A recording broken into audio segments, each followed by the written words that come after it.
Good evening. Welcome to the Essence of Gita, Day 13. Today we will be covering Chapter 16. As announced earlier, we have published 12 quizzes. Hope you all have attempted to do 12 quizzes. Can we have a quick poll? How many of you attended all 6 quizzes? You can put it in the chat box.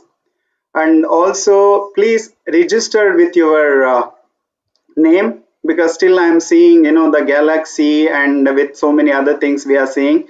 Please rename yourself with your name.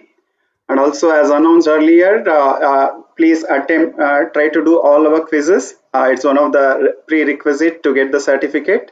So if you have not done, please do it. It hardly takes 3 to 4 minutes to do one quiz.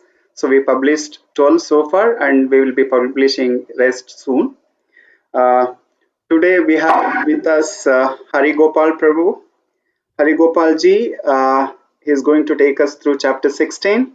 This chapter name is Divine and Demonic Qualities.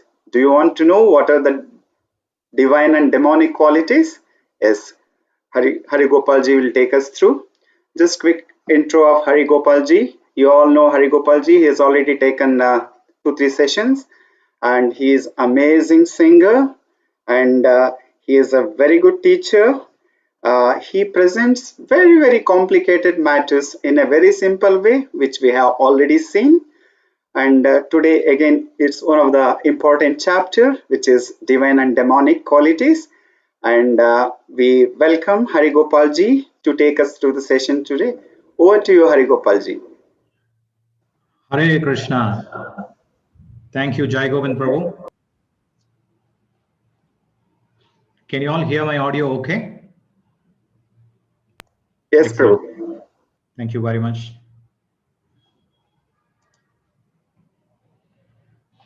So before we begin, let's offer our respectful obeisances unto all the devotees and all the assembled Vaishnavas, the elderly members who have been consistently joining this session, and I seek all of your blessings. Mangalacarana. Om Ajnanatimirandasya Jnananjana Shalakaya Chakshurun Militangena Tasmai Shri Gurave Namah. I was born in the darkest ignorance, and my spiritual master opened my eyes with the torch of knowledge. I offer my respectful obeisances unto him. Sri Krishna Chaitanya Prabhu Nityananda Sri Advaita Gadadhara Sri Vasadi Gaura Bhakta Vrinda. Everybody together. Hare Krishna, Krishna Krishna, Hare Hare, Hare Rama, Rama Rama, Hare Hare. 2 more times. Hare Krishna, Krishna Krishna, Hare Hare, Hare Rama, Rama Rama, Hare Hare. Hare Krishna, Krishna Krishna, Hare Hare, Hare Rama, Rama Rama, Hare Hare. Jai. Once again, thank you for this opportunity of being able to present this most wonderful conversation between Krishna and Arjuna from the Srimad Bhagavad Gita as it is, as described by His Divine Grace, A.C. Bhaktivedanta Swami Srila Prabhupada, the founder Acharya of the International Society for Krishna Consciousness. Today, we are going to be covering Chapter 16, the Divine and Demoniac Natures.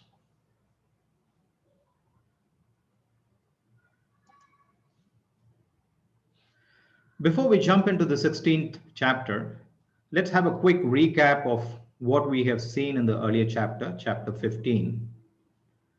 The chapter 15 was divided broadly into 5 sections. What is the material world and how does it relate to the spiritual world? The transmigration of the living entities from the material world to the spiritual world, and why is that required? Appreciating Krishna as our maintainer, both cosmic and personal.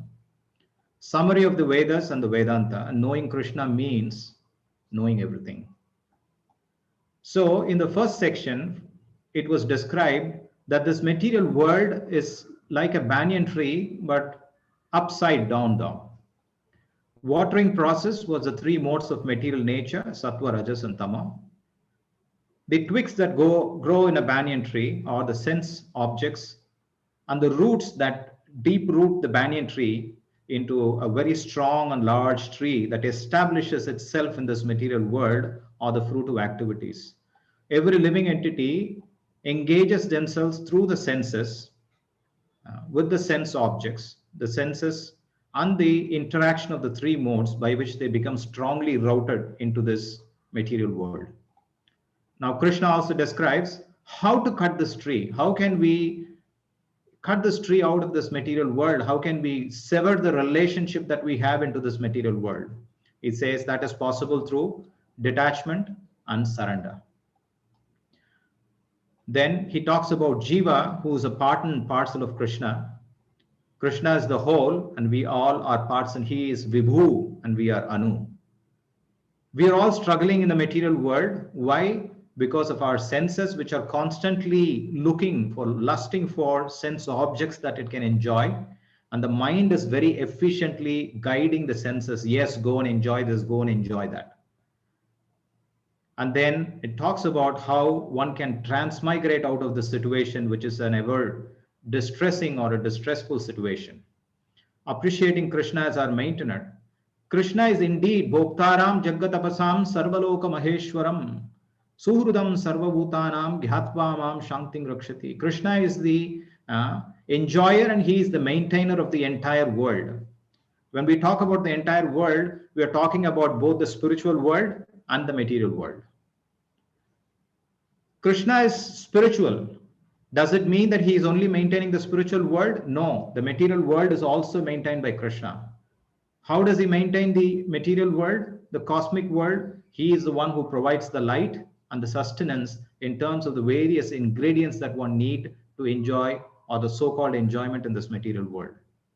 And of course, even if one is eating, if one thinks, oh, I am eating, I can live. No, Krishna is the one who provides the digestive power within our body so that we can digest the food. Otherwise, the food that we have eaten, sometimes we just can't even digest. What kind of a capability that do we have? That capability is provided by Krishna.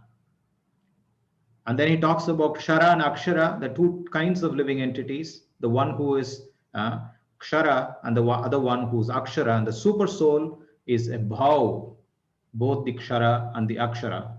Kshara and Akshara meaning the eternally bound and the eternally liberated souls. And amongst all of this, Krishna is the Supreme Personality of Godhead. Now, by this we understand who is Krishna. That is all. There is a spiritual world, there is a material world. Krishna is the maintainer, and he is the Supreme Lord. If one knows all of this thing, this is called as knowledge.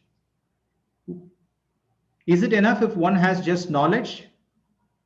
No, one has to put that knowledge into action, and that is called Vijnana. So there is Jnana and there is Vijnana.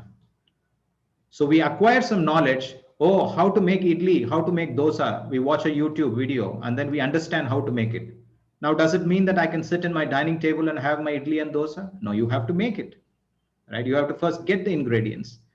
You have to get your stove ready. You have to, prepare your dough the previous night itself, and then come back and do it, and then you can honor it. So just knowing about Krishna alone is not enough. One has to perform an activity that is favorable for us to get towards him, and that is called as realization. And the ultimate stage of realization is called perfection. So whoever understands, attains this knowledge, realization, and perfection is what is being described in the 15th chapter.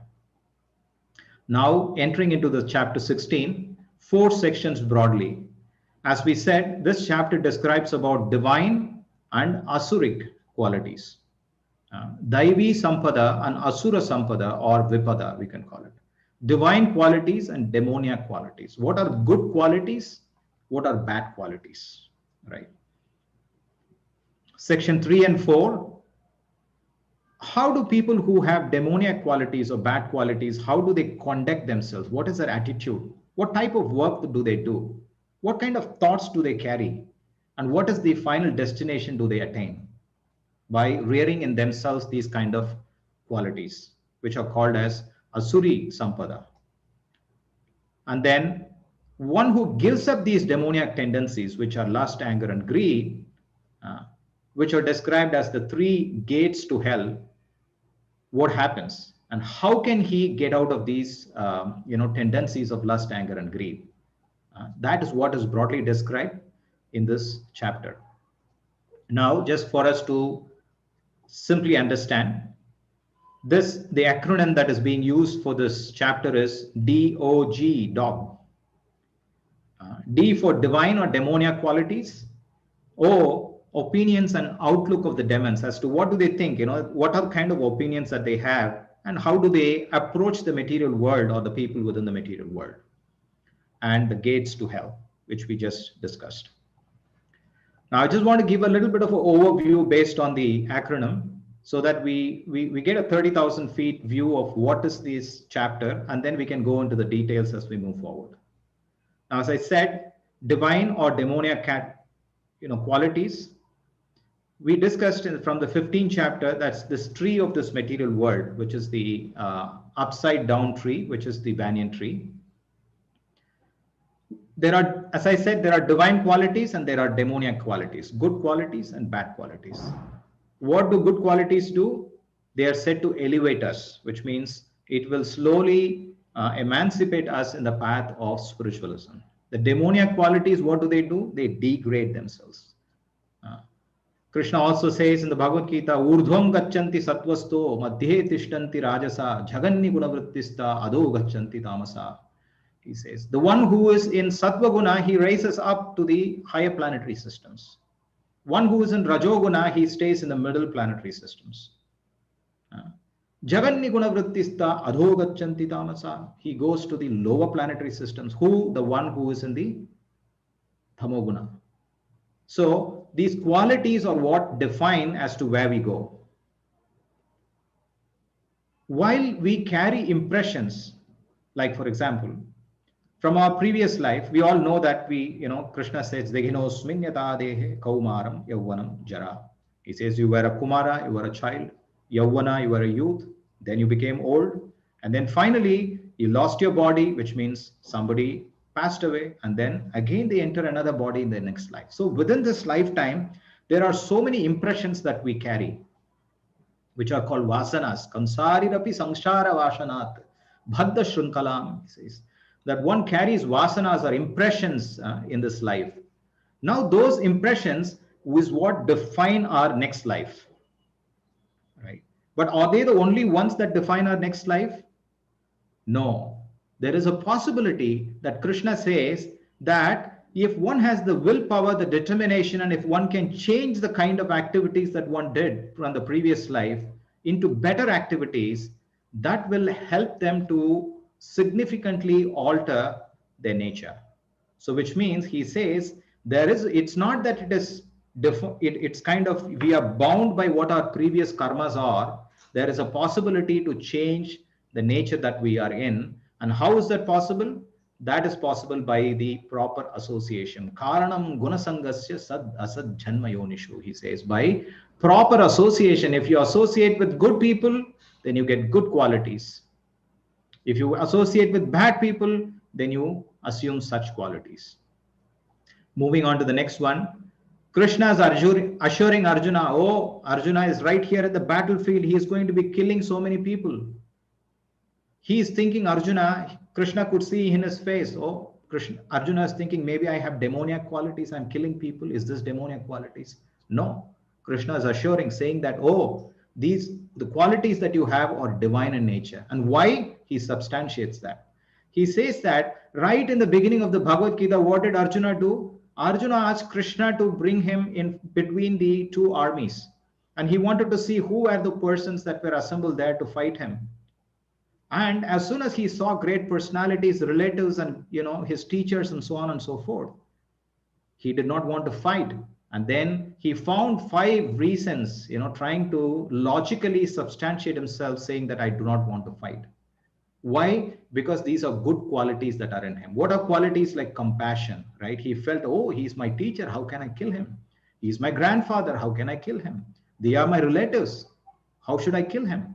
Even if I were to win this kingdom by killing them, how would I enjoy it? By killing my own kinsmen. So these are good qualities that he had. So Krishna assured him, saying that, oh, your qualities are of divine nature, right?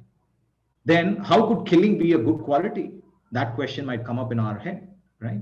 So Krishna further explains, saying that because these activities are under the guidance of the Supreme Personality of Godhead, dharmam tu shakshat bhagavat pranitam, that is, what is dharma?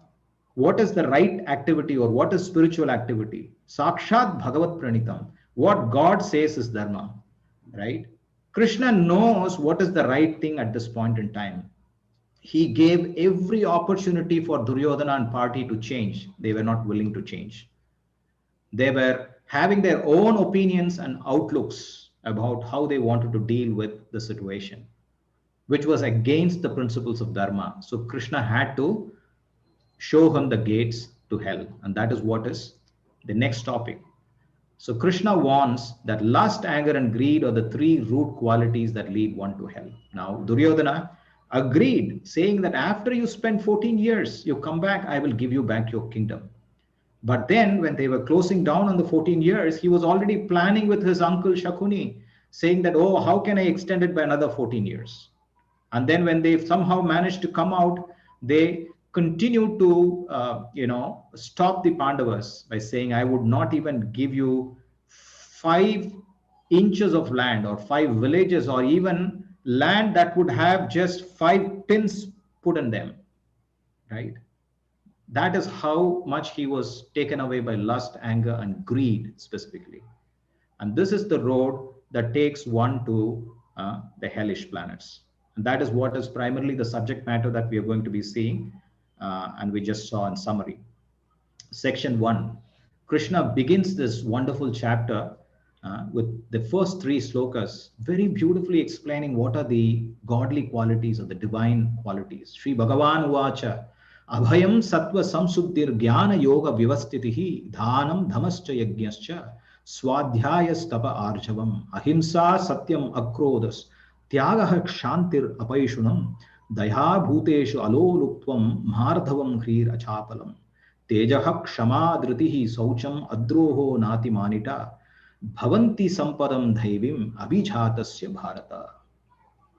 3 slokas he just fires like a machine gun, saying these are the qualities, O Arjuna, are divine qualities. And these are 26 qualities that he explains in these 3 verses.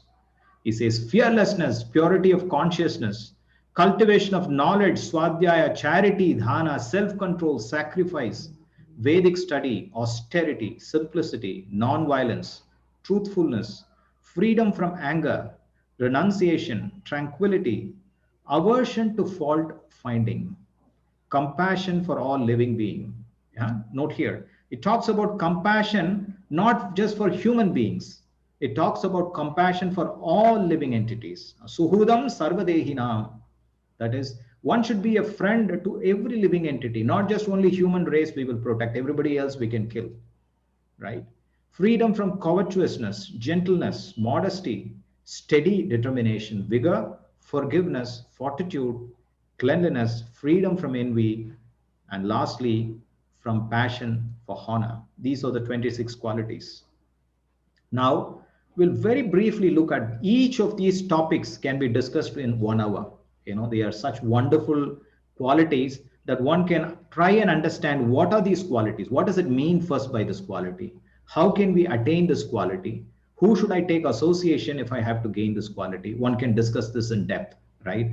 And which we might be covering in a deeper session where we want to get a little deeper into Bhagavad Gita, which we are planning that as we move on with this 18-day session and conclude, some of you might be interested that you want to get deeper into the subject matter and understand a little bit more in depth. So we definitely can cover this in depth. But just for us to very broadly look at it, fearlessness, abhayam. Each one of these 26 qualities are associated with, the varnas and ashramas. What are the 4 varnas and ashramas? There are 4 varnas and there are 4 ashramas. What are the varnas? We have brahmacharya, brahmana, kshatriya, vaishya, and shudra, the varnas. And then the ashrama, there is the brahmacharya ashrama, and there is the Gruhastha ashrama, there is the Vanaprastha ashrama, and then there is the Sannyasa ashrama. So these 26 qualities can be ascertained to each one of these varnas and ashramas. Who do they pertain to? Why? Because you see that a Brahmana is in Sattva Guna, a Kshatriya is in Rajoguna, a Vaishya is in between Rajoguna and Tamoguna. And then we see that the Shudra is in complete Tamogun, right? So accordingly, these qualities are there in greater quantity or greater degree, or lesser quantity or lesser degree. That is how it is different. So we have the first one, fearlessness. What does fearlessness mean? Fearlessness means not just having, I am sitting in a bomb proof building, that nobody, even if there is a nuclear bomb that is dropped on me, I can protect myself. That is not fearlessness, because somebody can make a bomb which is even more effective than the one that you have made to protect yourself, right? Like, for example, Ashwatthama sent an arrow that will go and target just the little baby in the womb of the mother. So pointed, it would not even disturb the mother, but it would just go in and kill the little baby and come out. That was the plan that he had. That's just the plan that he had. But then what did Krishna do? Just as much the arrow can enter in, the Brahmastra, Krishna entered in and he protected the baby from the Astra. That is the power, which means even though you make the most secure thing, unless you depend on the Supreme Lord's mercy, you cannot protect it. There is a Bengali saying, Rakhe Krishna Mare Krishna Rakhe ke. If Krishna wants to kill somebody, there is nobody who can protect him.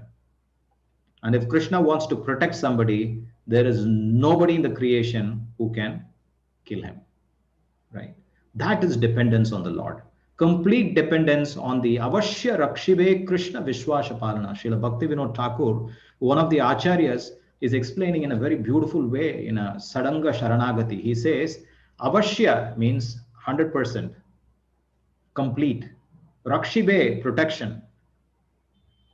Krishna, that Krishna will protect me. Vishwasha Palana, one has to have the faith that Krishna will protect me. That is fearlessness, Abhayam. Abhaya Charanara Vindare sings. Purification of one's existence. What does it mean? It means that one has to follow the rules and regulations. There are yamas and niyamas. There are things that one should do and one should not do, right? What are the prime things that one should not do?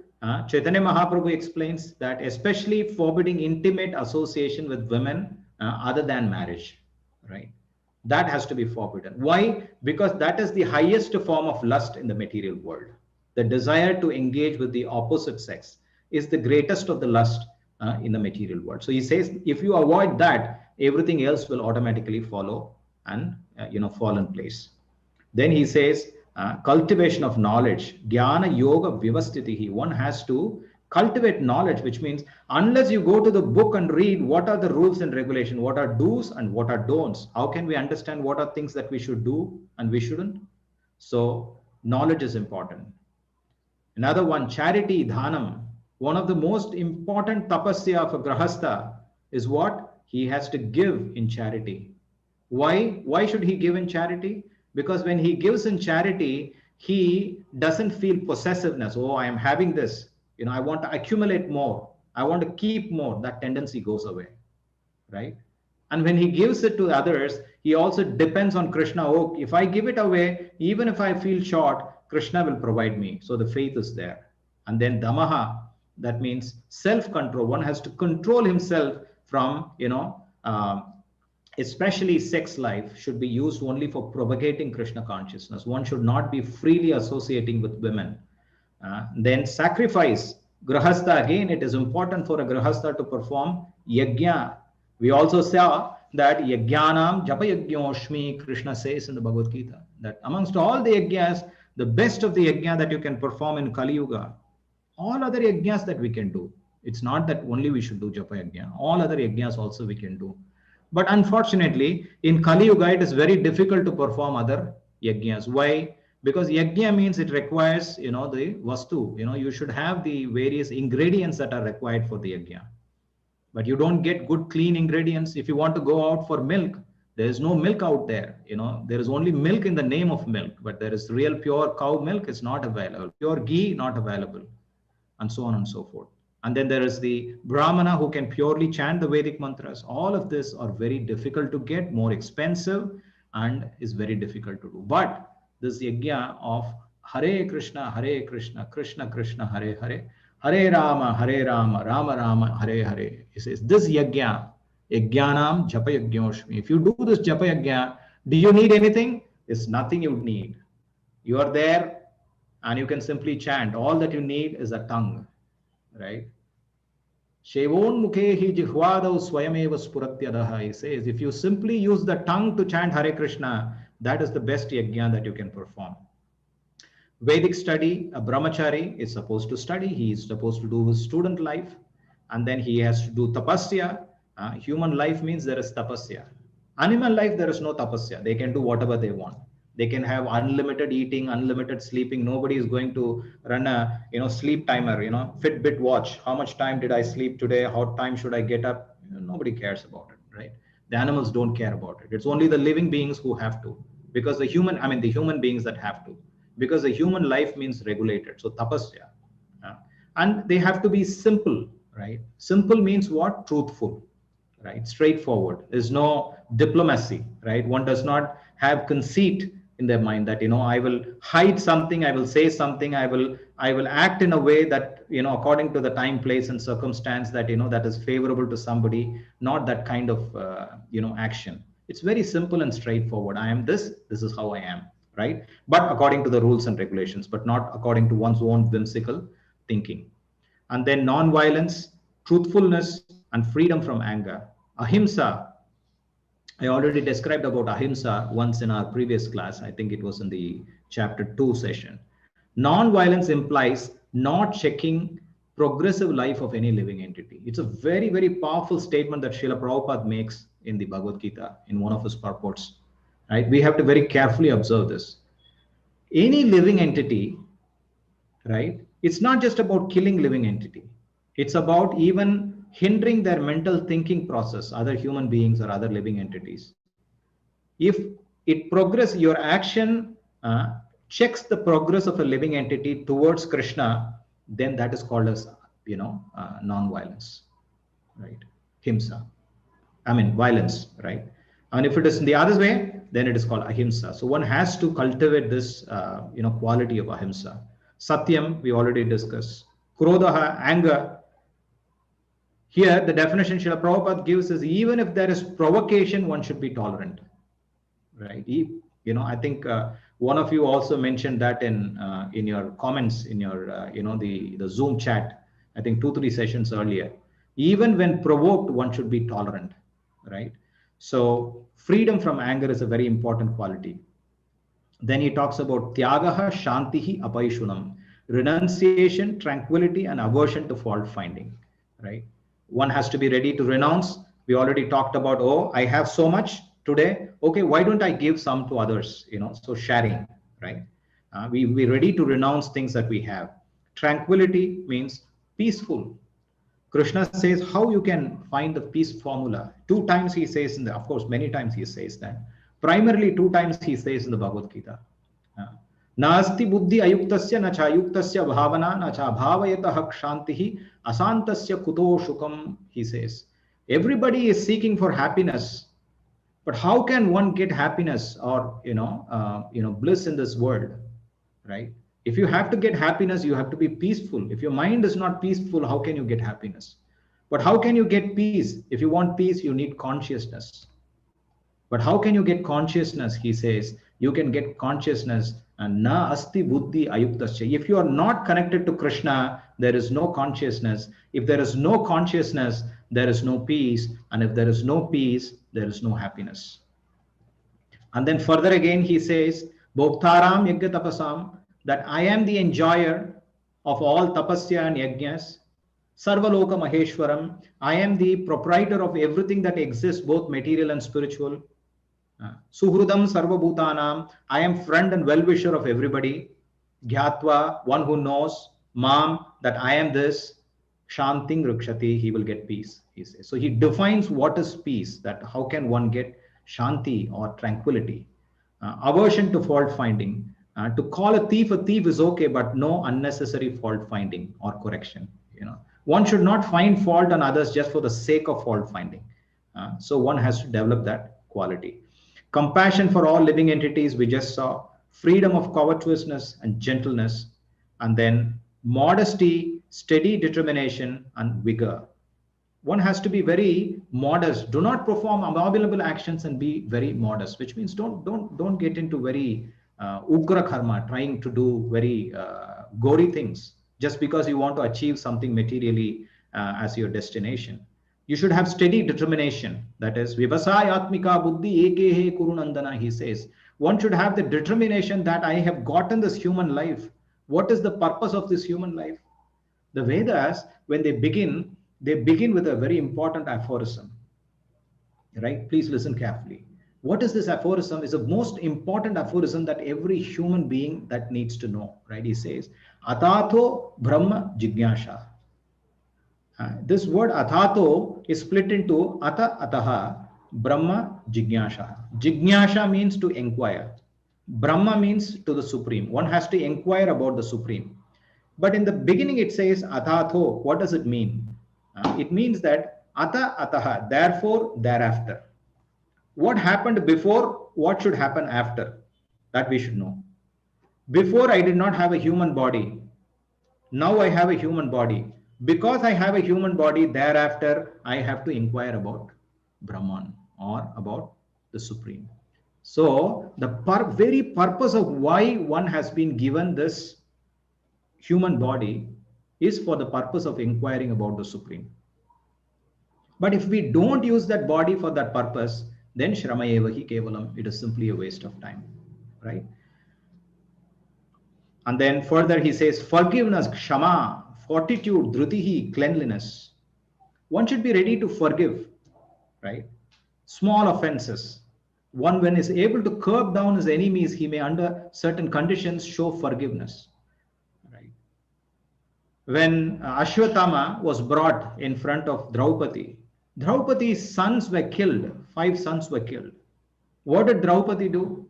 She was grieving, how they were killed. They were very youthful young children who were sleeping in the night, and a Kshatriya comes and kills them in the dead of the night in the war field. What kind of a gory act is that? But what did Draupadi do? Oh, Arjuna, right? The grieving that I am going through, that I have lost my son, it's the same thing that, Dronacharya's wife, that is, Ashwatthama's mother, will also go through if you kill him. So please, he's a Brahmana, he's a son of a Brahmana. Don't kill him, leave him. It's okay. I'm going to forgive him. That's a good quality. She lost 5 children. And what is she thinking? She is thinking about another mother who's going to lose one child, right? That is the nature of a devotee. And then fortitude, cleanliness, saucham, devotee, first is cleanliness, is next to, first is cleanliness. One has to, godliness, there is cleanliness, cleanliness is very important. It goes along with devotion. And then finally, freedom from envy, adroha, freedom from the passion for honor. Envy means what? The very purpose of why we came into this material world is because we became envious of Krishna. And then what we do, we come here to enjoy. When you came here to enjoy in the material world, we are trying to enjoy, and there is somebody else who's coming and hindering your enjoyment. Then we envy them. Or somebody else is enjoying more than what you can enjoy or what you are aspiring to enjoy. Then we become envious of them, right? So one has to become freedom from envy. Why? Because when you become free, you depend more on Krishna. That, Krishna has given me so much, I'm happy. If I need more, Krishna knows how much to give, right? So we are very happy. Freedom from passion for honor, especially the Shudras, right? A Shudra is supposed to serve the Vaishyas, the Kshatriyas, and the Brahmanas. Now if he thinks, I should also get honor, he will not be able to serve the Kshatriya because, when he is under somebody, I also want position. So what happens? That is Kali Yuga. In Kali Yuga, what happens? The Shudras want honor. So what they want to become, they also stand in election. They also want to become ministers and prime ministers or whoever. It doesn't matter. But what is their fundamental duty? They are supposed to serve the other three, varnas, right? So those are the 20 to 26 qualities that we saw. What are these qualities called as? Godly qualities or Dhaivi Sampada. Now, what are we going to see? Asuri Sampada, right? Demoniac qualities. Krishna says in the 4th verse, Dhambho dharpo abhimanascha krodaha parushyam evacha ajnanam cha abhijatasya partha sampadam ashurim. O Partha, pride, arrogance, conceit, anger, harshness, and ignorance. These are qualities that belong to the demoniac nature, right? So we saw Dhamba means pride, Krodha, anger, Darpa, arrogance, harshness, ignorance, and conceit. Now, Krishna uses a word in this verse, 16.4. He says, Cha abhijatasya. These qualities are taken on by them from the beginning of their bodies in the wombs of their mother. Why does he mention this word? And it's very significant. Now, I was mentioning in the beginning of today's session, saying that some qualities that we inherit from our previous life because of our karma. And there are qualities that we acquire as new qualities in this life, right? Because this person was associating with the wrong things in his previous life, that is why he was born with demoniac qualities. And that is what he's trying to explain by this word, abhijatasya. That is, in his previous life, he had done some very, very demoniac activities. That is why now he is born as a demoniac person. Now, even after having born as a demoniac person, is it possible for one to give up such qualities, that bad qualities? Yes, it is certainly possible. That is what Krishna is going to allude to as we move forward. So these are the qualities here. What does it mean, ignorance? Not knowing what to do and what not to do. Why? Because they haven't read the scriptures. They are not interested in the scripture. So they cannot know what to do and what do they do then? They whimsically do whatever they desire. They don't care about scripture and all that. So they do not recognize any authority. Why have you all come here? Because you want to develop divine qualities. And what is the authority that you want to accept? You want to accept the authority of Bhagavad Gita. That is why you have come to this class, right? The very purpose of all of us associating here is because we want to accept the authority of the Bhagavad Gita. Oh, Krishna has given the authority of what should be done and what should not be done.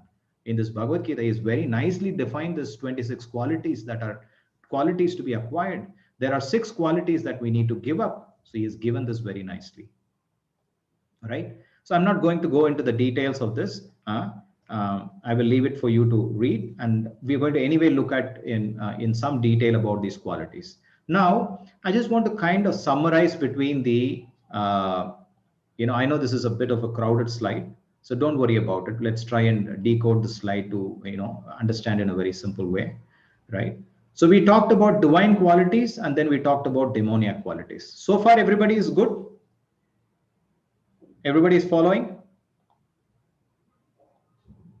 Great, wonderful.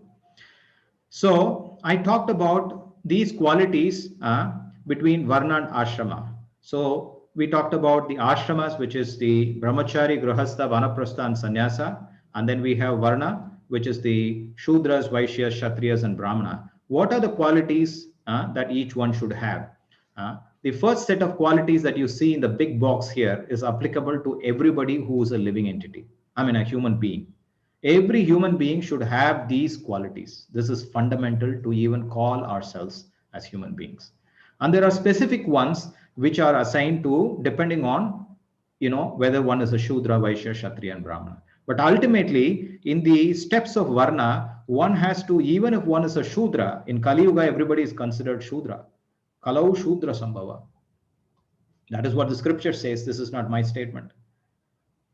One has to develop the qualities, he says. Fundamentally, they only have the qualities of the Shudra. So we have to raise our qualities and slowly become Brahmanas. Brahmana means what? Brahmam charati iti. One has to inquire into Brahman or Supreme. So which means we have to develop the qualities so that we'll come towards inquiring about Brahman. Why are you all here? Because you wanted to inquire about Brahman. That's why you came here to understand Bhagavad Gita.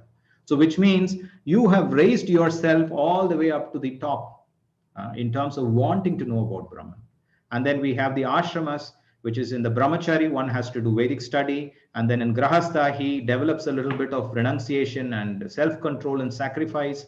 And then he does charity. And then he further develops his qualities and, brings in a little bit of austerity and detachment, because he was detached to family, possessions, and so on and so forth. He develops some austere qualities. And then finally, he takes up sannyasa, which is fearlessness, purification of one's existence, cultivation of knowledge, and so on.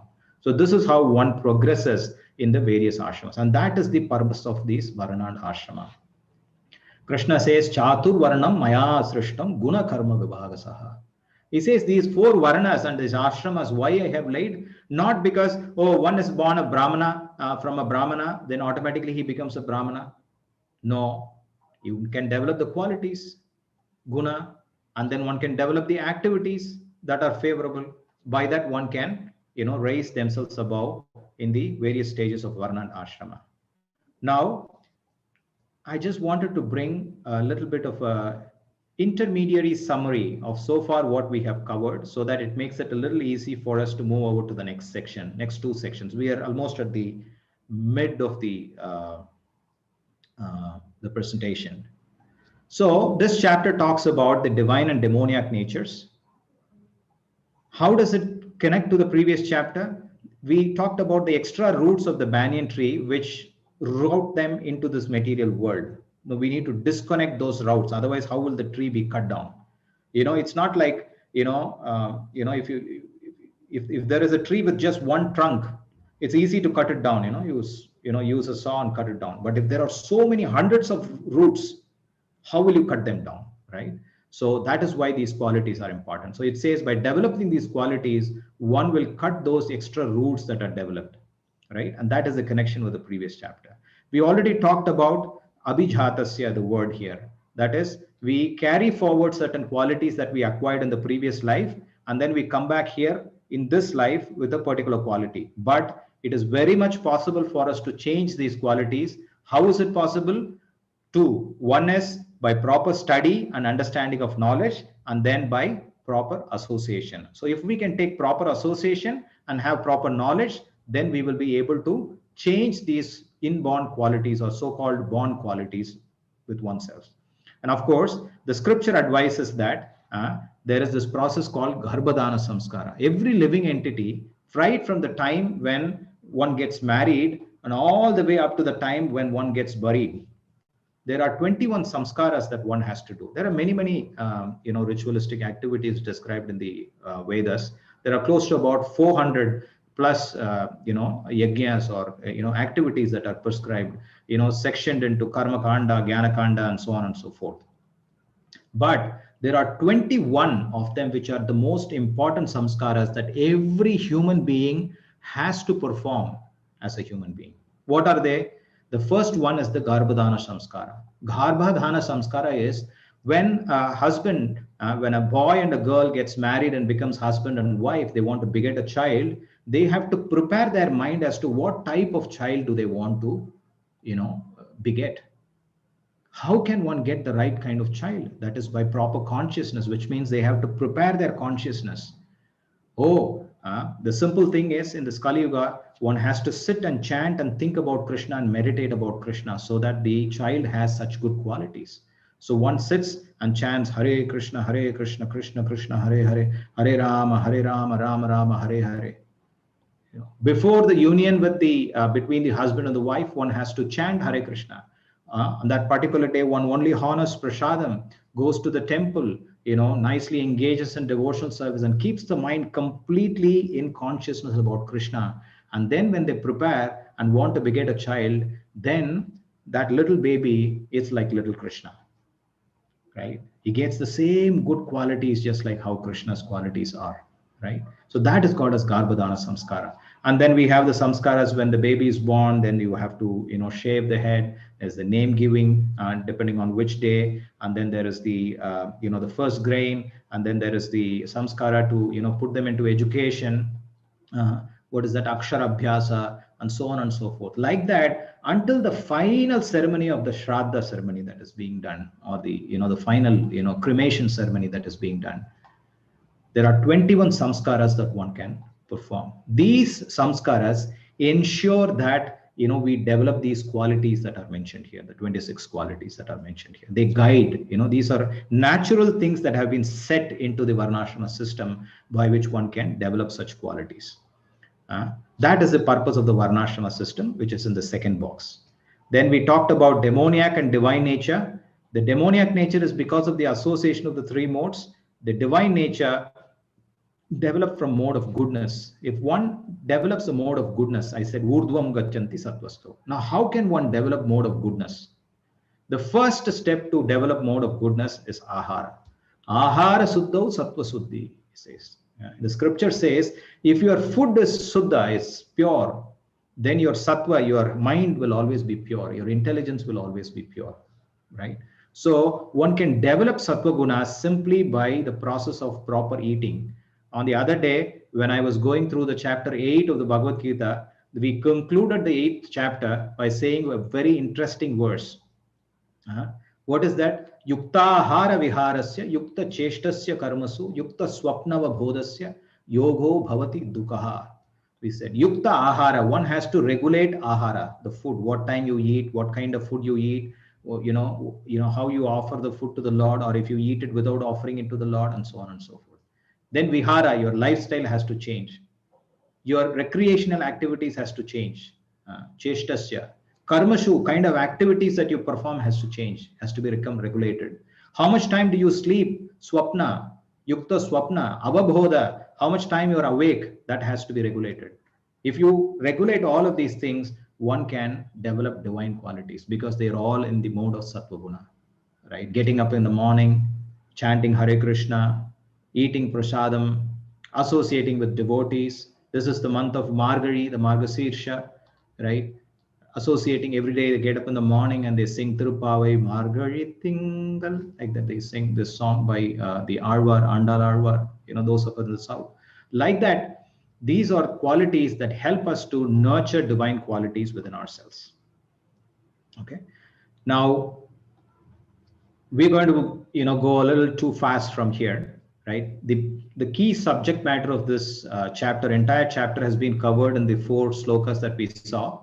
These are some of the things that Krishna is going to, kind of allude to in terms of what happens to the one who has good qualities, what happens to the one who has bad qualities, how can one develop good qualities, what is the destination, and so on and so forth. So we're going to go a little fast here. So I want your extra attention here.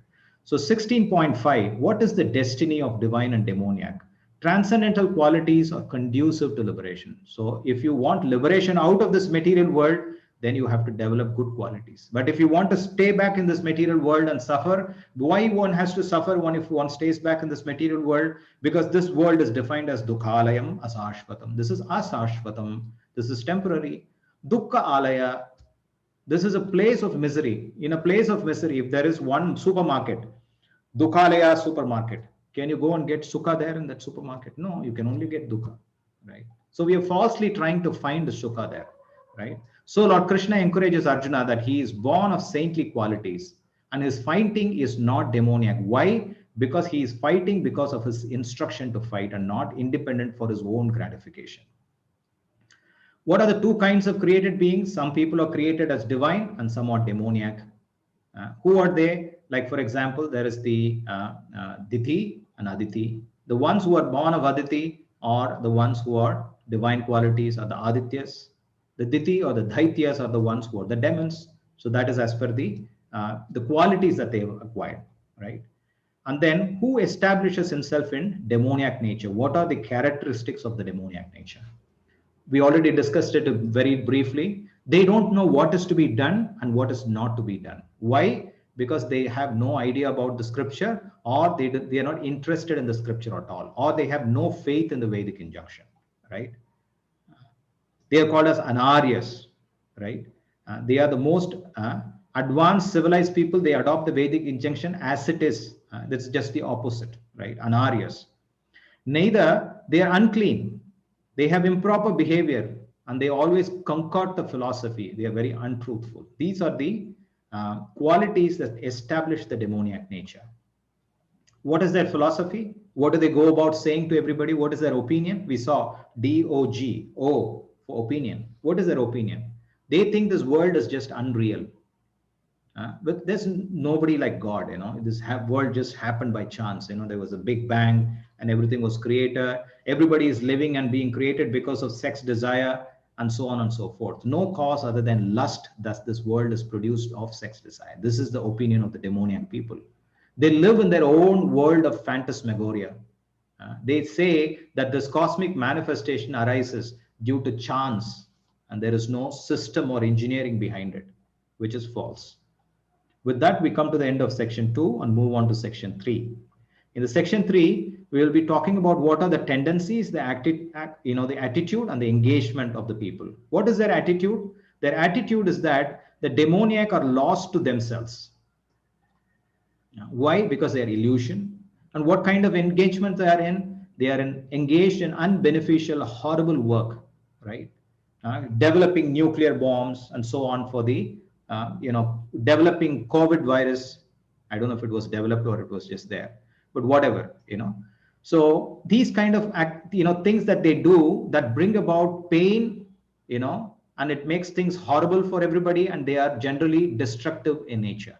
And that is called as ugra karma. They don't perform karma, they don't perform nishkama karma, but they perform ugra karma, which are destructive in nature. What is their mentality? They are generally very attracted to impermanent things. They have lust that is insatiable, right? They want to just enjoy, enjoy more and more, more and more. Give me more, till mange more. Give me more, right? It's like that is what they are after. What is that more for? Simply enjoying their senses. They don't understand it is impermanent. Why? Because illusion. Prahlad Maharaj says, Vimukha chetasaha indriyattan maya sukaya bharam buddhahato vimudhan, he says. Why have people become demoniac? He is explaining it there in this beautiful verse. He says, Vimukha chetasaha, they have turned their faces away from Krishna. Why did they turn their face away from Krishna? Indriyattan, because they want to enjoy their senses. They want to enjoy away from Krishna. They don't want Krishna because they think Krishna is in between their enjoyment. And what is that enjoyment? Maya sukaya. He says this is illusory happiness. We want to enjoy, we are trying to enjoy, but there is no enjoyment here, right? Or it is temporary. And then on top of that, what are they doing? Bharam udbahato vimudhan, he says. They are thinking that they are carrying on so many responsibilities in this world, right? And that is what they are thinking. But these responsibilities, are they real? No, they are just false responsibilities that they have assumed. The most important responsibility that they have to assume is to inquire about Brahman or inquire about God, right? That is the most important responsibility, right? We saw the attitude and the engagements of these persons who are in the demoniac nature already. And then this is a very interesting sloka, 13 to 15. Krishna says the demoniac person thinks, these are the plans of the demoniac. So much wealth do I have today. I will gain more according to my schemes. I have invested in this stock, in this house in Dubai, in India. It will grow 10 times in 15 years and so on and so forth. He is my enemy. He is my friend. I am perfect, powerful and happy. I am the richest man surrounded by aristocratic relatives, but I can only eat 1.5 rotis in a day because my doctor has said so. There is none so powerful and happy as I am. I shall perform sacrifices. They also perform sacrifices. Even the demoniac, don't think that the sacrifices are performed only by divine people. The demoniac also performs sacrifices. Why? For their own enjoyment. And they also give charity. Sometimes you can see, when there is election, there will be a lot of charity. Free food will be given, free dress will be given, free TVs will be given, free cycle. Sometimes in Tamil Nadu, they also give free computer, to everybody like that. And thus I shall rejoice. In this way, such persons are deluded by ignorance. So he talks about how the demoniac people apparently seem to do some activities which look as though they are divine, but their goals are very different. Those are their plans. And those plans are whimsical according to their own whims and fancies, right? That is what is explained there. So we already covered this. And then what happens is, pardon my typo there, Aneka chitta vibranta moha jala samavritaha prashaktaha kama bhogeshu patanti narakesu cho, he says, thus perplexed by various anxieties and bound by a network of illusions. He says they are bound just like a fish when it is caught with the the ropes, the net of the fisherman, how it is bound, like that they are bound here because of the various activities which they are doing, which are not according to the scripture. And what happens to them ultimately? They fall down into the hell. That is their destination, right?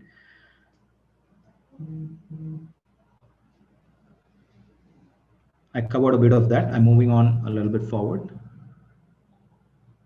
Then he says, Ahankaram phalam darpam kamam krodam cha samshrutaha mamatma paradeheshu pradvishanto abhyasuyakaha. Bewildered by false ego. These are some qualities that they have. False ego, strength, pride, lust, and anger.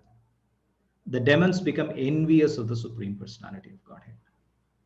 Right? How envious? Hiranyakashipu, his brother was killed. Hiranyaksha was killed by Varahamurti, by Lord's incarnation as Varaha. He wanted to take revenge against the Supreme Personality of Godhead. So what did he do? He was preparing for everything. And then he was dealing with his son. One day when his son told him that you have to worship Vishnu, that is what I learned. Oh, you're worshipping that Vishnu? He is my enemy. He is the one who killed my brother. Right? And then Prahlad is persisting. He's persisting more. And finally, what does Hiranyakashipu want? He wants to kill his own son. Suddenly, he feels that the original purpose was that he was revenging for his brother. A son is supposed to be so close to the father, right? Now he's ready to kill his father. So is this purpose really for avenging his brother? No, that is not the purpose. That is illusion. He knew that the same person who killed his brother because of his infamous activities is going to kill him. That was his thought. It's not about his brother or his son. It is about himself. And that is the core of one's selfishness. And that was the mood in which Hiranyakashipu was there. Right?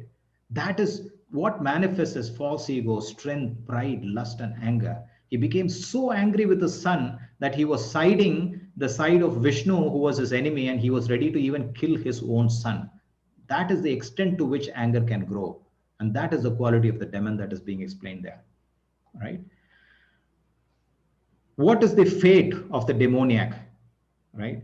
They perpetually cast into the various demoniac species that are, and what is the reason for it? It's because of attachment, pride, false prestige, ignorance, anger, envy, and lust. These qualities push them down to the hellish conditions, right? And why it is the main purpose of why they are pushed there? Because of lack of knowledge, right? Now, here is the three-stage process as the fate, as to how they glide down to the hell. The fate of the demoniac, they glide down to hell. Why? Because they attain repeated birth among demoniac species, and when they're associating with more of the demoniac species, they increase their qualities in the demoniac nature. So what happens? They never attain me. Then where do they go? They go down to the adho vachanti tamasa. They go down to the hell, which means not only that they become demoniac, they also go in the most lowest species of life. We saw that there are 8,400,000 species of life. There are some species of life like the worms, like the insects and so on, which are very, very, gory looking, right? Those kind of, and their actions are also very, very gory, right? So those kind of bodies is what they get, right? So here is just a summary of, what are the qualities of the demoniac people: pride, anger, arrogance, conceit, harshness, and ignorance. And what is the destination that they get, right? And what is the, what is their opinion, and how do they relate with people? What kind of fantasies that they carry, and what kind of attitude that they have, and what kind of engagements that they get into. Finally, getting into the section 4, which is how can one give up these demoniac qualities, right? The entire demoniac qualities can be summarized into 3 prime ones, which is lust, anger, and greed, right? And then What happens to the one who has these demoniac qualities, and how they become the three gates to the hell, and how can one escape those gates and actually change gates to move over to a better destination. That is what is being described in the last 4 verses here. He says, three gates leading to hell. Trividam narakasyedam dvaram nasanamatmanah kamaha krodaha tatha lobas. Kama, krodha, and lobha. Tasmad etat trayam tyajet. There are three gates leading to this hell, which are lust, anger, greed. Every sane man should give these up. Tashmat etat trayam tyajet. These three have to be given up. If you don't give this up, be very sure that your destination will be towards the gates of the hell. That is what. So he says there are three gates, which is anger, lust, and greed. Okay. Now, how should one escape these three gates? Is there an escape route? Right? Yes, indeed there is. And Krishna is giving that secret here in this verse. He says, carefully please observe this verse. Etair vimuktaha kaunteya. There is a possibility to give up these. Kaunteya. Thamodhvarais tribir naraha acharati atmanah shreyas tato yati paramgatim. He says the man who escaped these three gates of hell, O son of Kunti, performs acts conducive to self-realization. That is what it is. If one performs activities that are conducive to spiritual realization, what are those activities conducive to spiritual realization? The beginning is wanting to listen to Bhagavad Gita. That is conducive to self-realization. Why? Just because we are running this class, I'm saying this? No, because this Bhagavad Gita, what is it explaining? It says, first of all, it kind of educates us, saying that who we are, whether we are this body or we are this soul. If we are the soul, what are we supposed to do? And if we do this, what is the destination that we attain? Who is the supreme destination that we attain? Right? It explains these three concepts in a very simple way. Who are we? What is my destination? Who is God? And if I have to attain God, what am I supposed to do? What is the process for that? That is what is called as the acts conducive to self-realization. And by that, what happens? One gradually attains the supreme destination. Instead of going to the gates of hell, he is redirected to a different path, which is the ultimate path one has to want to go to. Right? In the next verse, he says, what should therefore understand what is duty? One should therefore understand what is duty. Yaha shastra vidim mutsrujya vartate kama kharataha nasa siddhim avapnoti na shukam na paramgatim. But one who discards scriptural injunctions, right? If one does not, as I said in the previous verse, that one acts conducive to self-realization. What is the beginning? I said wanting to listen to Bhagavad Gita. But if one discards that, the scriptural injunctions, why should I listen to Bhagavad Gita? It's Bhagavad Gita, Bhagavan is Krishna. Okay, what so? I don't care for that. I like to live my life. It's only one life enjoyed. King size, they say. It's just one life enjoyed, Baba. I don't even know what my next life is. I don't even remember what my previous life is. Why am I so worried about it? Just enjoy it. That's what generally people think. So it is discarding scriptural injunctions and acts according to his own whims attains neither perfection, nor happiness, nor the supreme destination. So he said how one can escape the gate and get into the supreme destination, and what happens if you discard the injunctions. Definitely you will not know where the gates of the supreme destination are. Right? And then in the last verse he says, Tasmat shastram pramanam te karya karya vyavastito gyatva shastra vidanoktam karma kartum iharhasi. One should therefore understand what is duty. What is not duty? That also one has to understand. And by the regulations of the scripture, like the Srimad Bhagavad Gita, Srimad Bhagavatam, and many others like Sri Ramayana, Mahabharata, so many scriptures explain the rules and regulations. So one has to know the rules and regulations. And one should act so that he may gradually be elevated. So please observe these. Elevation is definitely there, but the process is gradual elevation, that one will elevate definitely, but it will be gradual. Don't expect that today, oh, I finished 18 chapters Bhagavad Gita, tomorrow I should escape the gates of hell. I should be, no, we have understood. Now we have to start to practice it in our life, right? And then we will be shown the destination to the ultimate destination. Now, there's also another way, a shortcut way to develop these good qualities. This is explained in the Srimad Bhagavatam. And that is why Srimad Bhagavatam is a very wonderful, scripture that gives us some wonderful secrets and some shortcuts by which we can attain the Supreme, which we are going to see as an overview in one of the sessions after the 18th session, right? I wanted to just kind of, give a prelude to what it talks about in this 5th canto, 18th chapter, 12th verse. It says, यस्यास्ति भक्तिर Bhagwati अकिंचना सर्वैः गुणैः तत्र समासते सुराः हराव अभक्तस्य कुतो महद्गुणः मनोरथेन असति धावतो बहिः. Says yashya asti, one who has bhakti, devotion, bhagavati, unto Bhagavan, akinchana, what kind of bhakti? Akinchana bhakti, which means niskinchana, without any motivation. He says, Sarvaihi Gunaihi Tatra. He will get all good qualities. What good qualities? Those 26 qualities that were explained in the beginning of this chapter, all these qualities will automatically come. To whom? To one who does bhakti. What is bhakti? Hare Krishna, Krishna Krishna, Hare Hare, Hare Rama, Rama Rama, Hare Hare, Hare Krishna, Krishna Krishna, Hare Hare, Hare Rama, Rama Rama, Hare Hare, Hare Krishna, Krishna Krishna, Hare Hare, Hare Rama, Rama Rama, Hare Hare. Right? Chant Hare Krishna, have nice prasadam. Right? Krishna prasadam. Simply by chanting Hare Krishna, having prasadam, of course, when the lockdown ends, come to the temple, nicely do kirtan and dance. Right now there are restrictions. We are not able to do together satsanga. Only virtual sangha. Now at least we are doing this virtual sangha. So these three processes, chanting Hare Krishna, having prasadam, and associating with devotees.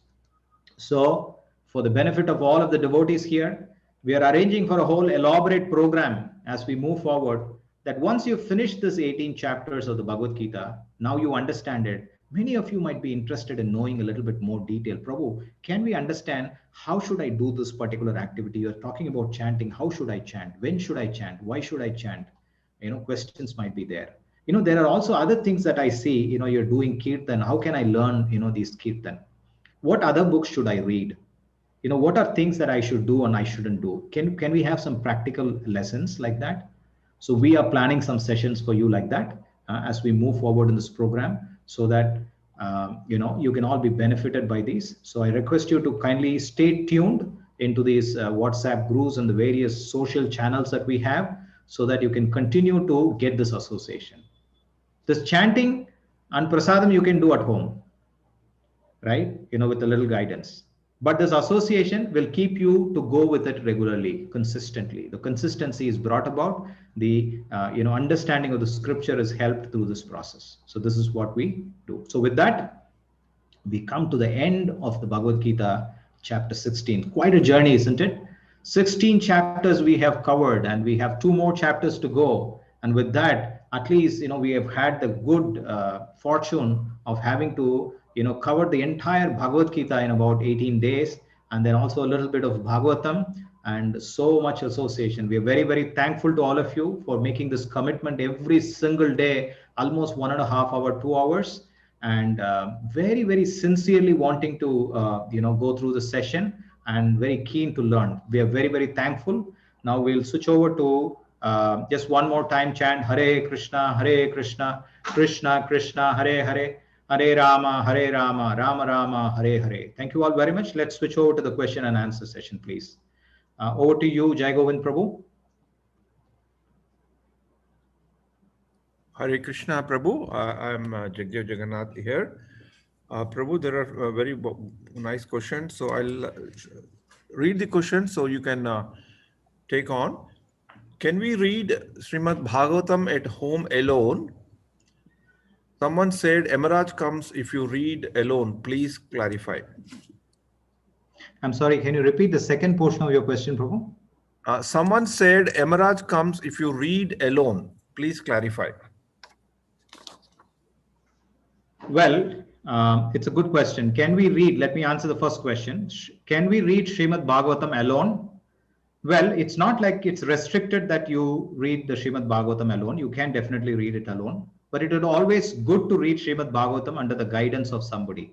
So both has to go side by side. That is, you have to read Bhagavatam under the guidance of somebody and then go back and reread it. So the rereading can be done. Otherwise, the general tendency is to try to kind of concoct some of the ideas that are presented, which might not be very direct. So it is always good to be learning it under the guidance of somebody who has already read the Bhagavatam very nicely. Somebody said Yamaraj comes when we read the Srimad Bhagavatam. Well, I do not know. I haven't heard of it, but I'm just guessing why Yamaraj would come. Because Yamaraj is one of the Mahajanas, right? You know, he is one of the greatest amongst all the Mahajanas that are being mentioned. Mahajanas means great devotees. Yamaraja is also one of the greatest devotees of the Lord, and he is doing a very difficult work of trying to, clean up the, the difficult people.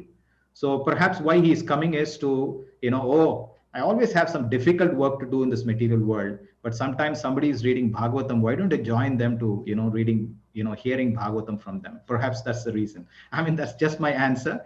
But yeah, I mean, I don't see any other reason why Yamaraj should come, because anybody who reads Bhagavatam, there is no question of, a gory death coming for them. They will always attain the spiritual or the ultimate destination. There's also a story. We don't have time for that. We'll probably answer that as part of the answer that we will give. Prabhu, the another question is very relevant, and a lot of devotees do ask. If Krishna is the creator and is mentioned in our scriptures, is he not mentioned in other scriptures like Holy Bible, Holy Quran, as people of different cultures have different ideas about God? So would you like to take this up? Yes, sure, Prabhu. So yes, definitely, all scriptures have some indication about Krishna. Maybe not directly as the word Krishna, but they definitely refer to God, right? And the word God refers to actually Krishna, because God, Krishna is God. There's, in the absolute way, he is God, right? There's no doubt about that.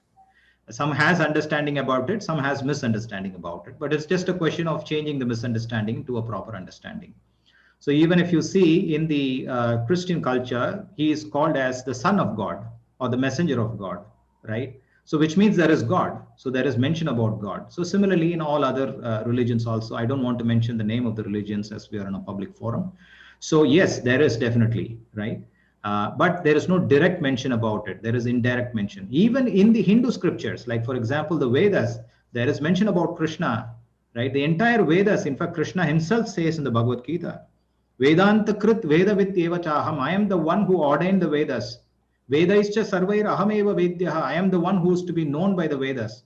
But the Vedas don't directly describe Krishna. They indirectly describes.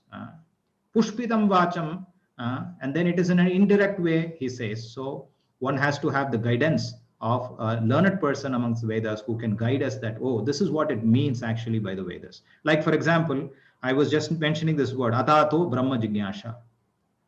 If this aphorism was not learned from a proper acharya, right, we will understand, oh, atato, if one takes a human body, he has to brahma jignasha, one has to become Brahman, or one has to inquire about Brahman. What is Brahman? Brahman means the effulgence of the Lord, which means he has to merge. So one will actually attain the destination of Brahma Jyoti. Is that what the Vedas want? No. He says, Veda ischa sarve ahameva vedyaha. You have to understand Krishna, me as a person. That is what it is saying. So for this, you need the guidance of an acharya, right? So without the guidance of the acharya, it is difficult to understand these kind of subject matters. I hope it helps who asked the question. Prabhu, I think you're whatever I understood from your answer is that in other scriptures also there is a mention of God or Krishna. So if we have to understand in a way, in other simpler way, all scriptures, we must know that they also refer to something called God. Here we are saying Krishna is the God because our discussion here is based on Bhagavad Gita, which is told by Krishna, where he himself is declaring as God. Otherwise, if you take that Krishna out, the Lord God, who is supreme, who's one, and other than him, there is no other equal to him, has been described in all the scriptures. It is just a question of place and situation, how the scriptures are revealed to different people at different stages of the evolution of the human society. So one does not need to be too connected with the name per se to understand the scriptures. It is more important to focus on the principles that are being told. So Absolutely. that is the starting point. So Srila Prabhupada also has told that when he asked one good regarding you, what is the name of the God? Srila Prabhupada has told that there is no name to the God to start with, because he's unborn. However, we give names and identify a God with certain name based on the his form, qualities, and pastimes, characteristics, and how we wanted to relate with him.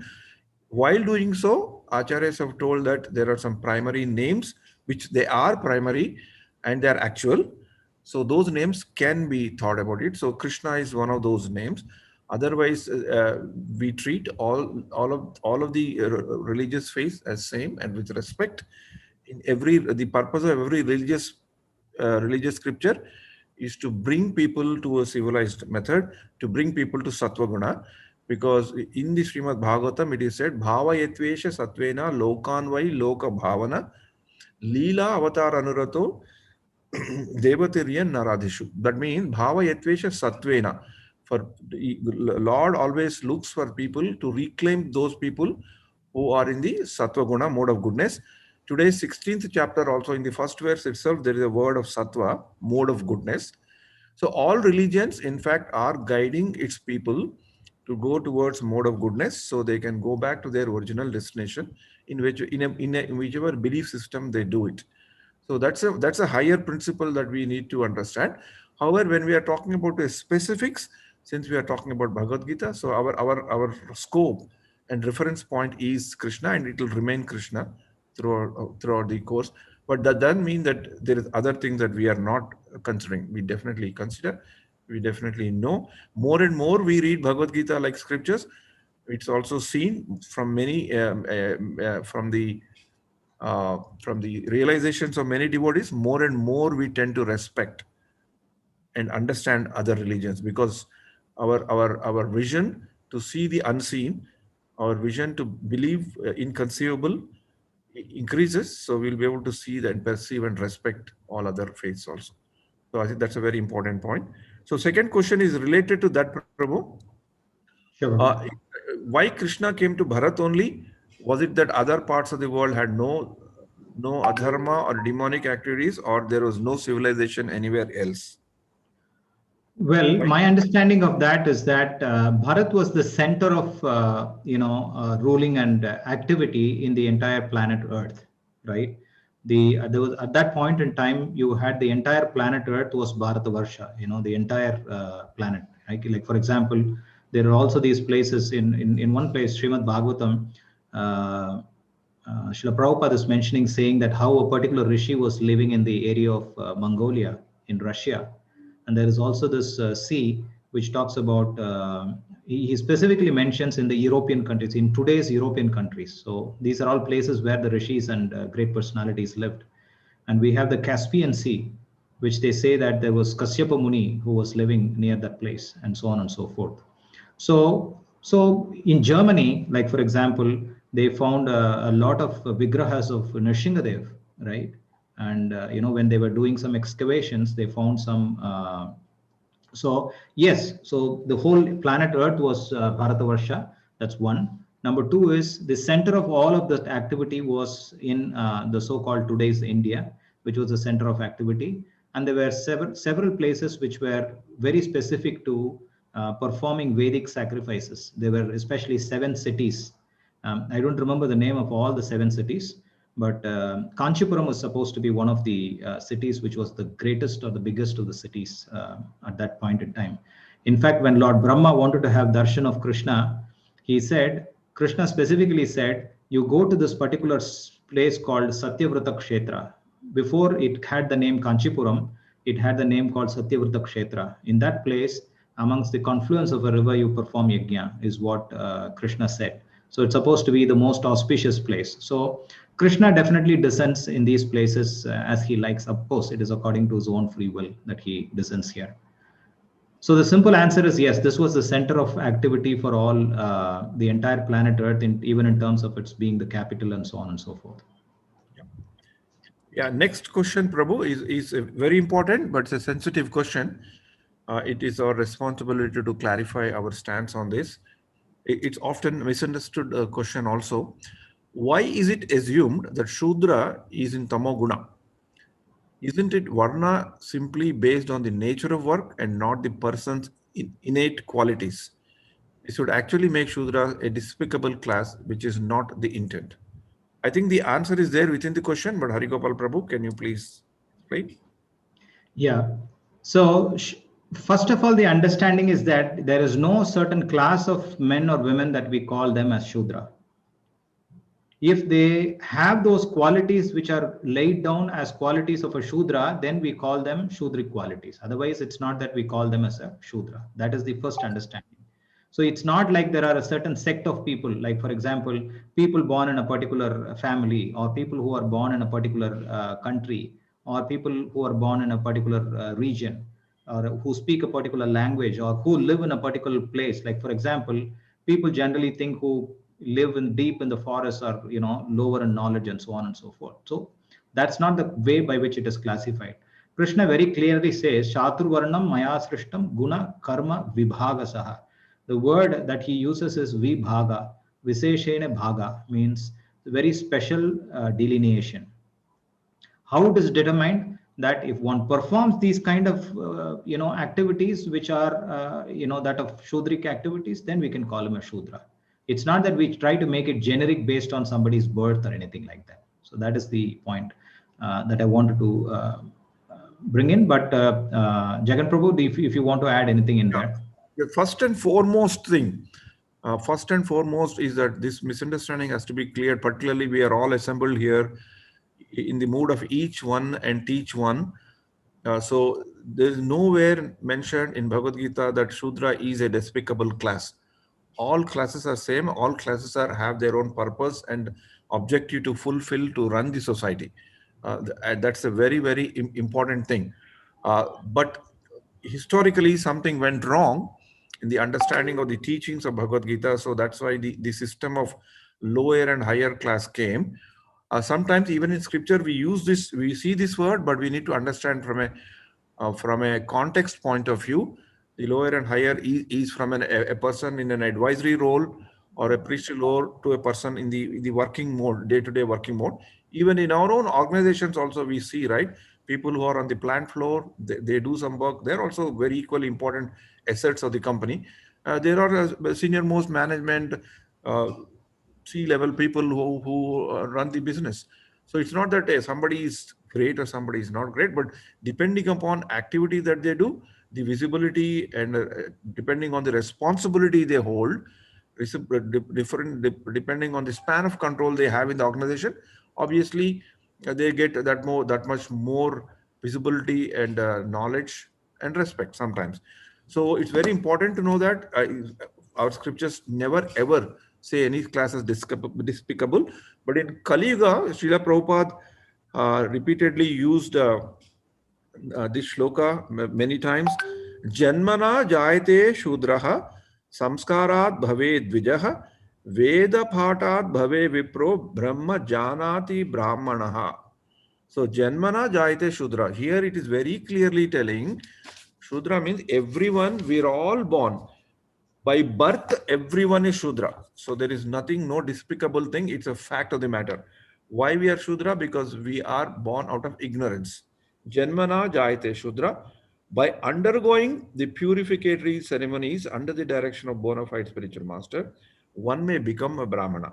That means there is an effort and a thing that needs to be done to remove that ignorance, that is ignorance of not knowing who am I, how am I related to the Lord, and how do I sustain that relationship, and what is the benefit of that relationship. That process of understanding will make us from tamoguna, the ignorant state, to a state of realization. when one knows the Supreme Spirit, he actually becomes a true learned Brahmana. So Shudra to Brahmana is a process, and that process is defined by the understanding of the spiritual science and our self-realization on who you are, how we are, and what we need to do, and how do we mitigate the suffering of this material world for ourselves, and how do we escape from this material world. So in whichever class we may be plugged in, whichever may class society may put in, whichever class by birth somebody might put a stamp on us, all that are very superficial. Higher level of understanding is everybody, anybody, at any time can take up to the process. History and the scriptures are abundant with examples of how there was a transformation from one quality of person to other quality of person if one takes the shelter of guru and sadhu and shastra and tries to at least technically believe whatever is told in the scriptures is right and try to follow and experiment it, and the transformation starts. So again, to make the message very clear, Shudra is not a despicable class, and nobody puts a class or a stamp on this. As Prabhu has mentioned, Krishna has very clearly told it's based on the guna. When we say, when you say that I am a Shudra, that means I have qualities that are pertaining to that. I'm a person in the working class. That's why you're calling me Shudra. So it's not a term to be it's not a derogatory term. It is just one more class of one more important leg of our civil society, nothing else. Hare Krishna. So there is another question which is also a bit sensitive. So we'll have a brief. How many minutes do we have, organizers, to have? Can we have one more question, or we're going to Yes, have a? Mohanji, just I wanted to interrupt very quickly before I guess we can take just one or two more questions. I just have one small announcement to make, which is we will shortly be releasing a poll to be shared on Zoom. If everyone, as you're listening to the questions and the answers, if you can go ahead and just fill out some of the answers of this poll, it's very straightforward. It's just to know a little bit more about the course. I'm sorry for the interruption, but you should all be getting some pop ups on your screen now. Please do take just 30 seconds to just fill out this poll so we know where to improve as well. Thank you. Back to you, Jagan. Hare Krishna. When I read this question, I will be slightly moderating this question so that it doesn't hurt anybody who's listening to this question. If you don't mind, I'll take the permission of the person who has asked the question. I have respect for that, but it's better in the public forum. What about the qualities of some veteran devotees who sometimes humiliate or hurt some other neophyte or new devotees? Okay, they don't respect others even after being in that society for a long time. When they chant Krishna's name still now, they are so conceited. Does being a veteran devotee give them an authority to hurt people who are new to this society? I would request Jagan Prabhu, who's a veteran devotee, to answer this question. So you mean to say that I'm hurting a lot of you people? So if that be the case of the qualification of veteran, I will never want to be a veteran. No, thanks a lot, Mataji, for asking this bold question. First thing is, what are the qualities of some veteran devotees? Whoever hurts somebody purposefully, willfully, is definitely not a veteran devotee for sure. That's point number one. There is not, even though sometimes the word neophyte devotee is used to describe three classes of men, we must understand, as long as we are in the very beginning stages of the devotional path, we are all neophyte devotees only. Even very senior and very exalted acharyas in the several paramparas have declared themselves as a neophyte devotees only. So that's point number one regarding neophyte devotees. Anybody hurts cannot be a veteran. Veteran by age he may be, but veteran not spiritually. Uh, Even they may be chanting Krishna, but one thing we need to understand, in this material world, every one of us is struggling with some kind of a backlog or a baggage which we have. So even after we come to a society of a satsang, we may still carry our vasanas, our habits with us. So it will take some time for us to fully get cleansed or transformed. Srila Prabhupada, ISKCON founder Acharya, used to give an example of a fan. a rotating speed, rotating fan, if you switch off, it doesn't switch off immediately. It takes some time. So that's why we tend to see this kind of situations. These are also one-to-one situations. I don't think that we should generalize this thing. As many people as there in a society who hurt other people, there may be a very small number. There are many multi-mode, multi-times, 100, 2000 times, 100 times, 200 times, 3000 times. There are good people who guide people, who respect people, who mentor people, who transform people, who change the lives of the people. So by seeing some percentage of people who are not good, we should not frame the idea, because in any system, in Kali Yuga is the age of quarrel. In any system, any society, any place, there is always a fraud, there is always a cheat, there's always a deceit will be there. So this is again a grim reminder for us that even if you go to and come to societies which try to preach and propagate mode of goodness and scriptures, still there also you will find this. That means it's also a grim reminder for us that we need to see and try to get out of this material world, to go back to a place which is called Vaikunta. That place Vaikunta is called because there is no anxiety. And also elders tell us that when we tend to see this situation, that also means that Krishna is trying to teach us something. Krishna is trying to teach us by this example that one thing. So please be careful. Do not do that to others. Or other slightly this when I say this, try to absorb this, because this has been told to me by one of the devotees, which has changed my life of looking at it. Krishna sometimes shows us some very unusual situations to tell us that, oh my child, this kind of a thing is also there in you. Before you actually do it, see what it happens to others when it is done to them. In a very strange way, he basically is putting our own self in the form of a mirror, by showing these, for putting us through these incidents. So kindly watch out for this. Don't expect just because somebody is put on a tilak and chants is a devotee. Devotee is known by example. Chaitanya Mahaprabhu said that behavior and etiquette, culture is the ornament of the devotee. All others are external. Kindly watch out, be careful. Guru Sadhu Shastra is there. If you encounter any such one-to-one incidents, kindly bring up to the authorities and correct. They will help you to correct that. And also, these are the instances for us to also know how much have we learned in Bhagavad Gita regarding tolerance. Tolerance is one of the important characteristics. In material world, we must learn to be tolerant. And that's why Prahalad Maharaj has a very nice shloka in 5th chapter, 18th, 5th canto, 18th chapter and 9th and 8th and 7th verses. Swasti astu kala prasidatam. Prahalad Maharaj prayed for all those people who are envious to me, to envious to everybody. Let there be good for them also. So our prayer should be, even if somebody hurts us, or if you see somebody hurting somebody, our prayer is just pray to the Lord, oh Lord, let it not happen to me, but let me not get any hatred toward anybody, because all of us are in the same boat, same dustbin kind of a material world. Somebody may be in the lowest of the dustbin, somebody in the middle, somebody may be the higher. All of us are in the same thing. All of us are together, trying to be together and pray together to go back to Godhead, to get into the path of bhakti. Hare Krishna.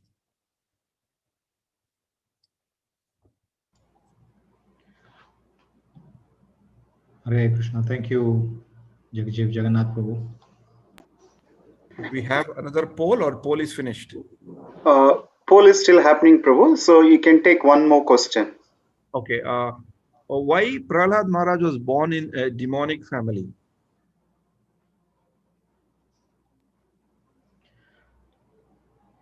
Do you want me to take that question, Prabhu? Yep. Okay. I think there is the mention about Prahlad's previous birth, where he was associating with the wrong woman, right? And then he was cursed, and because of which I think he accumulated the sin to be born in a demoniac family. So in today's session, we talked about one is the abhijhatasya, that is the sin that they carry from their previous birth, which kind of defines the next life. So he was born in an Asuric family because of that. But then, what is the good fortune that happened to Prahlad was the association. I also mentioned saying that even though one is born in a demoniac family, there are ways by which one can get out of that situation. That is what the entire chapter was alluding to today. Krishna was mentioning about how one, by proper association and by knowledge of the scripture, that one will be able to. So what happened is, if you all know the story of Prahlad. So when there was the fight between Prahlad's father and the Devas, Prahlad's mother, when she was pregnant, she was trying to flee from the palace. And at that point in time, Narada Muni was present there. I mean, he was just crossing by, and he wanted to stop, the Devatas from taking away Hiranyakashipu's wife. Say, Narada Muni said, "Oh, you should not be disturbing a pregnant woman. This is not right on the part of you to do it." And because they were Devatas, they were immediately heeding to the point that Narada Muni made, because he was a great personality. So they left her under the guidance of Narada Muni. What did Narada Muni do? He took her to his hermitage, and then he was instructing Prahlad even before he was born in the subject matter of bhakti, giving him Srimad Bhagavatam and the various knowledge from the scriptures. In fact, Prahlad became so interested while he was still in the womb of his mother, that he wanted to continue hearing that. And he said, "I wanted to stay longer in the womb of my mother so that you can complete everything. Because when I come out, I don't know if I would still keep to, the interest to know more." So he learned everything so nicely, wonderfully for a long, long time within the womb of his mother by the mercy of Narada Muni. So because of that association that he received from Narada Muni, that turned all of his qualities by proper knowledge, he was able to become a good devotee. So here is a very classic, good question and a very classic example of how, even though the previous life defined a demoniac birth for Prahlad, but by the association of somebody as great as Narada Muni, how it turned his entire thing into a life of being the perfect devotee, and he being claimed about among as the best of the Mahajanas, right? So that's the point there. Jagjeev, Jagannath Prabhu, anything you want to add on top of this, Prabhu? Hare Krishna. Thanks, Prabhu. I think the explanation is very clear. I think, Prabhu, it's 9:07. We should stop question answers. Again, I repeat, all your questions will be answered. We are having a slight backlog, but we'll catch up soon with the backlog. Last we have posted is the 5th and 6th chapter question and answers. So soon we'll be posting the other ones as we go along this week. We'll try to answer every of your question to the extent possible to the best of our knowledge.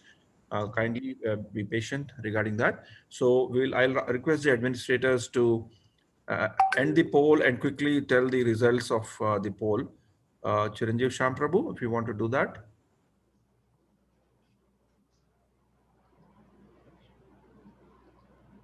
Hare Krishna, Prabhu. Yeah. Done.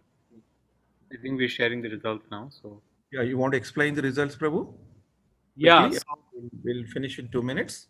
absolutely. So the idea of this poll was just to get an overall picture as to who is attending the course, and also for us learning takeaway points as to what we can improve in the course overall. And so for us, it is very revealing to see some of the answers, and it also helps us design our future courses. So in terms of the poll, of course, we have some nice numbers in terms of age group. We can see quite a diverse age group, of course, with a lot of focus on 40 to 60, as we had expected for this course. In terms of preferred communication channel, the most common was, of course, as again we expected, WhatsApp, but we also noted quite a few email responses, which was interesting to see because we always thought that email was maybe a communication channel not as relevant anymore today. But WhatsApp, we will try to focus and try to improve our means of communication through WhatsApp. This was question number 3. Question 4. Thank you so much for the wonderful feedback. We are in the process of designing some courses. We will release the courses that we plan to actually schedule for the remainder of the year and starting next year. Very shortly, especially towards the last 2-3 days, we will be announcing these courses. So we look forward to your registrations and participation for these new courses as well. And last but not least is the demographic location. Very interesting to see these numbers once again. GCC and India, of course, we are worldwide. We are not restricted by any location as such. And so we are happy to even invite any of your friends or family who are placed in any other parts of the world for all of the Academy of Vedic Sciences courses. So thank you so much for taking the time to actually fill out this poll.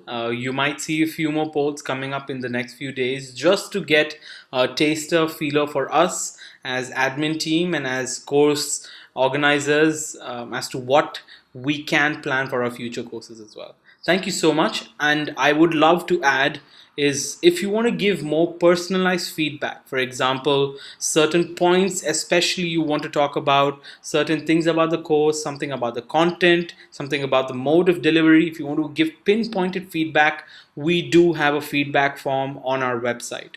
So you can go ahead, you'll find a section for feedback.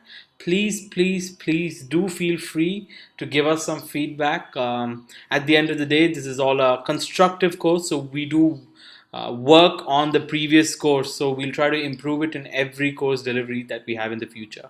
That's it from my side. There's just a few other. Shyam Prabhu, sorry, Shyam Prabhu, can I just, you want to finish it, Shyam Prabhu? I want to say No, one. go ahead. Go ahead, please, please. Go ahead. Thanks a lot, Shyam Prabhu, for giving this nice thing. First and foremost, very, very big humble pranams and humble namaste and humble Hare Krishna to all of you. Majority of you felt that course was satisfactory.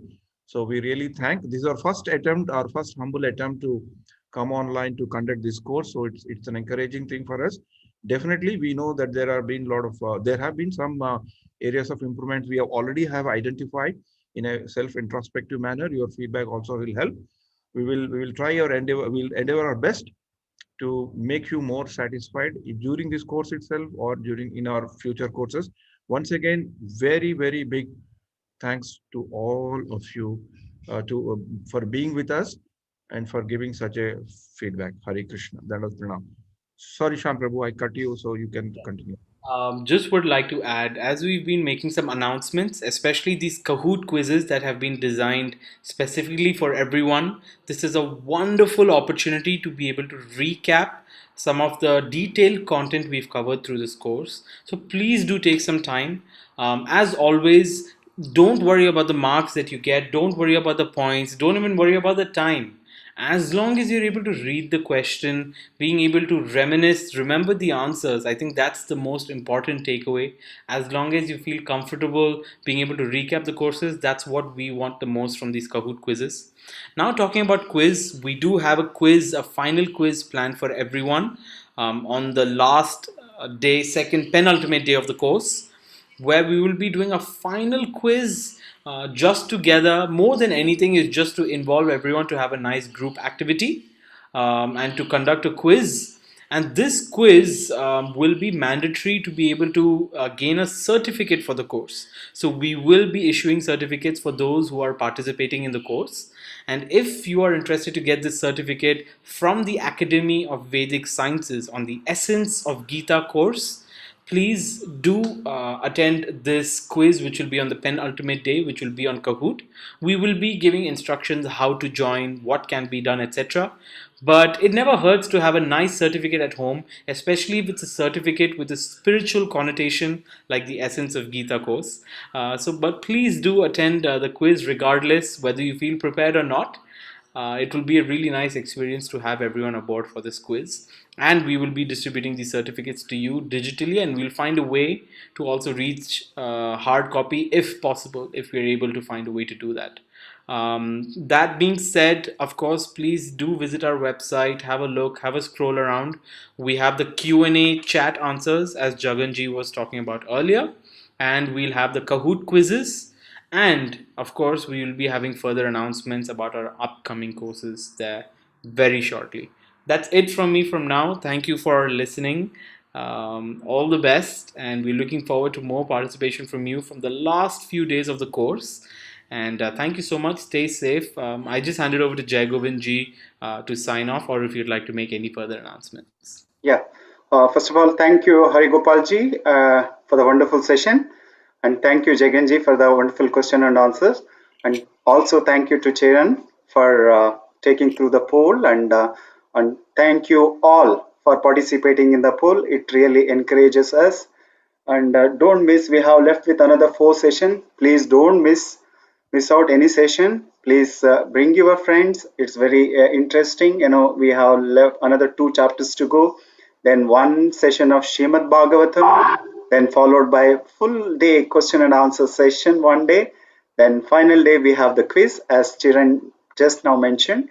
And as a bonus, on 25th of December, which is Friday, which is Gita Jayanti, we will be chanting all 700 shlokas. Please inform your friends, family members, and ask them to join. Thank you very much. Again, please do all the quizzes. We have so far 13 quizzes already posted. Please take some time and do it. Thank you very much. We all see you tomorrow at same time, 7:30 p.m. Till then, Hare Krishna. Good night. Hare Krishna.